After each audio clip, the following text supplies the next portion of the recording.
नमः शिवाय, जय भोलेनाथ। दोस्तों सावन का महीना शुरू हो चुका है जो 4 जुलाई 2023 से 30 अगस्त 2023 को समाप्त होगा। पूरे 2 महीने का ये सावन का महीना चलने वाला है। हिंदू धर्म में सावन के महीने का बहुत महत्व है। सावन के महीने में भगवान भोले बाबा की सबसे ज्यादा पूजा अर्चना करते हैं। ऐसा कहा जाता है कि सावन का महीना भगवान शिव जी को सबसे ज्यादा प्रिय है। सावन के महीने में भोले बाबा को प्रसन्न करने के लिए शिव भक्त कई तरह के उपाय करते हैं जिससे वो अपने मनवांछित फल को प्राप्त कर सके, जिसके लिए सावन का सोमवार सबसे श्रेष्ठ उत्तम माना गया है। अब ऐसे में जो लोग पशुपतिनाथ का व्रत करते हैं वो लोग काफी दुविधा में हैं। पशुपतिनाथ व्रत और सावन सोमवार का व्रत को लेकर मन में कई सारी दुविधाएं, कई सारे सवाल, कई सारे प्रश्न मन में आते हैं। जैसे कि सावन सोमवार व्रत के साथ पशुपति व्रत कर सकते हैं? जो लोग पशुपति व्रत शुरू करना चाहते हैं क्या वो सावन में शुरू कर सकते हैं? और जिनका पहले से ही पशुपति व्रत चल रहा है क्या वो सावन सोमवार के साथ इस व्रत को कैसे करेंगे? दोस्तों, आपके जो भी प्रश्न है इस वीडियो के माध्यम से सभी प्रश्नों के जवाब मिलने वाले हैं, तो वीडियो को ध्यान से सुनिएगा और पूरा सुनिएगा ताकि आपके मन में जो भी डाउट है वो क्लियर हो जाए। वीडियो पसंद आए, जानकारी पसंद आए तो वीडियो को लाइक कीजिएगा, शेयर कीजिएगा और चैनल पर पहली बार आए हैं तो जरूर से जरूर सब्सक्राइब कीजिएगा ताकि हम आपके लिए आगे भी ऐसे ही ढेर सारी महत्वपूर्ण जानकारियां लाते रहेंगे। दोस्तों, सबसे पहला प्रश्न लेती हूं कि क्या पशुपति व्रत सावन के सोमवार में शुरू कर सकते हैं? दोस्तों, सबसे पहले आप ये समझिए कि जो सावन का सोमवार है वो शिव जी को समर्पित है। पूरे सावन माह हम भोले बाबा की पूजा अर्चना आराधना करते हैं और जो पशुपतिनाथ है वो भी भोले बाबा के दूसरे रूप हैं। पशुपति व्रत भी भोले बाबा को ही समर्पित है। लेकिन दोस्तों, पशुपति व्रत के नियम के अनुसार आप 5वें व्रत के बाद आपको व्रत को छोड़ना होता है और इस साल कुल 8 सावन के सोमवार पड़ रहे हैं, जिस कारण से आप सावन के सोमवार और पशुपतिनाथ व्रत एक साथ नहीं कर सकते हैं। दोस्तों, वैसे भी आप 2 व्रत एक साथ नहीं कर सकते क्योंकि हमें व्रत का संकल्प लेना होता है। या तो आप पशुपतिनाथ व्रत का संकल्प ले सकते हैं या तो फिर आप सावन के व्रत का सोमवार का संकल्प ले सकते हैं।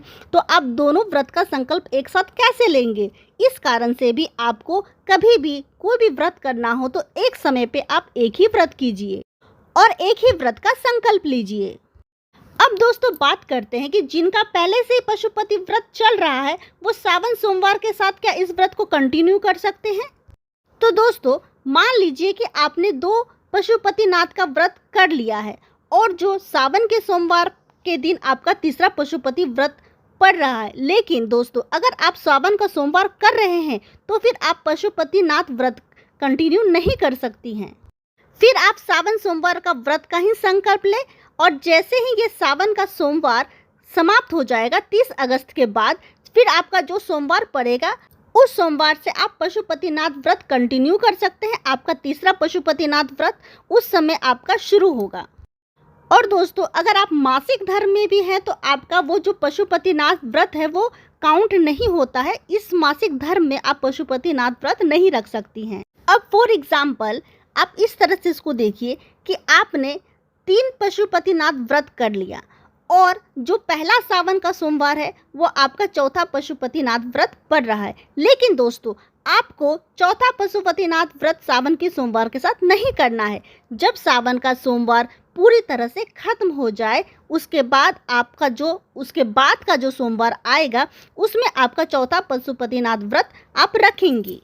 अब दोस्तों, बात करते हैं कि सावन के सोमवार में कौन पशुपति व्रत रख सकते हैं। तो देखिए दोस्तों, आप इस बात को ऐसे समझिए कि जो लोग पहले से सावन का सोमवार करते आ रहे थे या फिर किसी कारणवश उसने सावन का सोमवार छोड़ रखा है या फिर किसी ने अभी तक सावन का सोमवार किया ही नहीं है, तो इस कंडीशन में वे लोग पशुपतिनाथ का व्रत कर सकती हैं। दोस्तों, पशुपतिनाथ व्रत आप साल भर में कभी भी स्टार्ट कर सकती है, किसी भी महीने में कर सकती है। केवल सोमवार का दिन होना ज़रूरी है और आप इसे किसी भी महीने में कभी भी कर सकती हैं। तो दोस्तों, इसे सावन में करना ज़रूरी नहीं। सावन में आप सावन सोमवार का व्रत ही करें क्योंकि ऐसा कहा गया है कि सावन सोमवार का व्रत करने से जो साल भर के सोमवार का व्रत होता है ना, उसका फल आपको एक साथ ही मिल जाता है। दोस्तों आशा करती हूँ कि इस वीडियो के माध्यम से आपके सारे डाउट्स पशुपतिनाथ व्रत और सावन सोमवार व्रत के क्लियर हो गए हों। दोस्तों अगर अभी तक आपने जीना सीखो चैनल को सब्सक्राइब नहीं किया तो सब्सक्राइब कर ले, क्योंकि हम आपके लिए आगे भी ऐसी ढेर सारी महत्वपूर्ण जानकारियाँ लाते रहेंगे। ओम नमः शिवाय दोस्तों, जय भोलेनाथ।